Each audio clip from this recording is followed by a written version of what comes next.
friends, welcome back to our channel UPSC underscore ethics and integrity online. Today in the lecture 10 we will be discussing under the dimension of ethics, ethical relativism. So before starting, follow us on Instagram, Facebook, Telegram, and do not forget to subscribe our channel on YouTube and hit the bell icon for further notification. So let's start.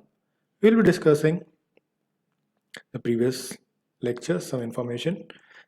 Meta-ethics, obviously. This is the R&D of ethics, which we have discussed in previous lecture. This is descriptive ethics, which is why people believe in morality and why they believe why it is wrong and right. Then prescriptive ethics, which we will be discussing, we have started discussing it in the previous lecture, and obviously the case study related to it. So, prescriptive ethics, ethical egoism, which we have discussed in the previous lecture. Today we will be discussing ethical relativism. In the coming lecture we will be discussing the remaining topic.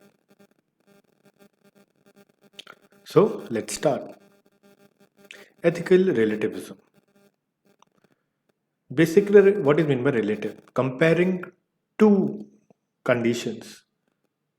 Comparing two conditions means relative to one condition, how much the second condition is up or down. Other than, as the previous lecture, it was related to one topic itself. The relativism means comparing other from second condition to one condition or from one condition to second condition. Okay, let's see what is ethical relativism. According to this school of thought, what is right and wrong depends on the individual values, experiences, beliefs, and social influence. Means it is not universal. It depends upon area to area, time to time, situation to situation, as right and wrong changes accordingly. So thereby human behavior is directed by this unique life experiences. Means its behavior is channelized by these experiences. And accordingly they define what is right and wrong. As the image says, that the lawyer is pleading before the judge that his client is not guilty because there was a cultural relativism. Means in his culture that was right, but in our culture it is wrong. So the reason is because of invincible ignorance, he is not guilty. Do you think this is right or wrong? Please comment below. Therefore, what is good in one society cannot be good in other society, according to this school of thought. Hence, there cannot be any universal standard to define ethical action to mark the goodness and badness of any human action. According to this, everything is relative.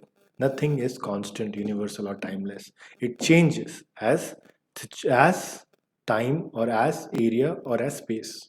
Okay? But is this the argument what is given by ethical relativism, is it sustainable? Do you think? Let's see. But this argument will lead us to nowhere to develop a universal standard, because in ethics we want to develop a principle which is universal, which is timeless, and we can use that principle to build superstructures. Thereby, ethical relativism is basically has a status quoist approach. Means जो आपके वहाँ right है, that will be right here always. जो उधर right है वो right है. And it can prove fatal to the demand of current global issues as well local nuisances. Because वो change नहीं चाह रहा है. वो चाह रहा है कि ये right है तो right ही है. They are not what we call analyze नहीं कर रहे अपने situation को कि सचमुच में ये right है या wrong है. So it is giving a status quoist approach to defining ethics. So ethical relativism, yes, it can be a basis, but yes, we have to see deep that it is right or wrong, and is it universal in approach or not. Then only we can have that principle.